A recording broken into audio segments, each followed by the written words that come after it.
नमस्कार, मैं हूं आपके साथ नम्रता शर्मा।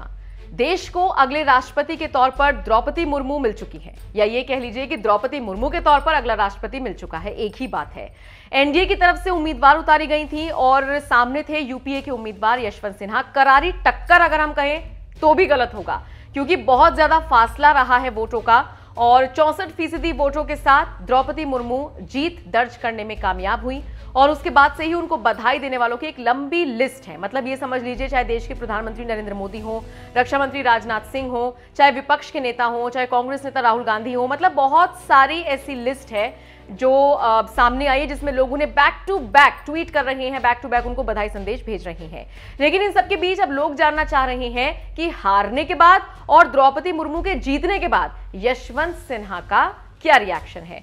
तो ऐसा नहीं कि यशवंत सिन्हा ने चुप्पी साधी है या फिर हार से बौखलाए हुए हैं, नहीं, बहुत मैच्योरली उन्होंने इसका जवाब दिया है।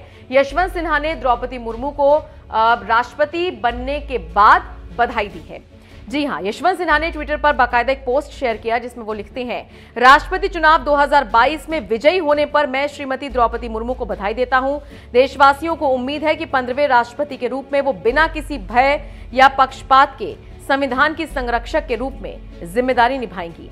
इसके साथ साथ आपको ये भी बता दें कि सिन्हा ने कहा, दूसरा लाभ यह है कि अपने चुनाव अभियान के दौरान मैंने देश और आम लोगों के सामने प्रमुख मुद्दों पर विपक्ष के विचारों और चिंताओं को उजागर करने का प्रयास किया।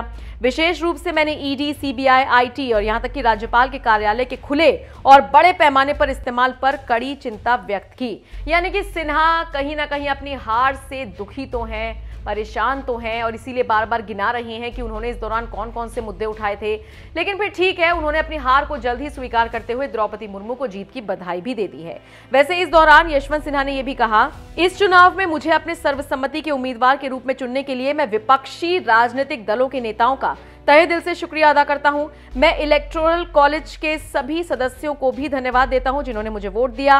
मैंने विपक्षी दलों के प्रस्ताव को पूरी तरह से भगवत गीता में भगवान कृष्ण द्वारा प्रचारित कर्म योग के दर्शन को मानते हुए कि फल की उम्मीद के बिना अपना कर्तव्य करो। मैंने अपने देश के प्रति अपने प्रेम के कारण ईमानदारी से अपना कर्तव्य निभाया है। मैंने अपने अभियान के दौरान जो मुद्दे उठाए थे वो प्रासंगिक थे।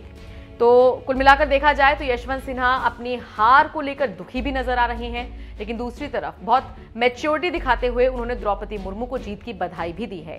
यशवंत सिन्हा के इस बयान को लेकर आप क्या राय रखते हैं, कमेंट करके जरूर बताएं।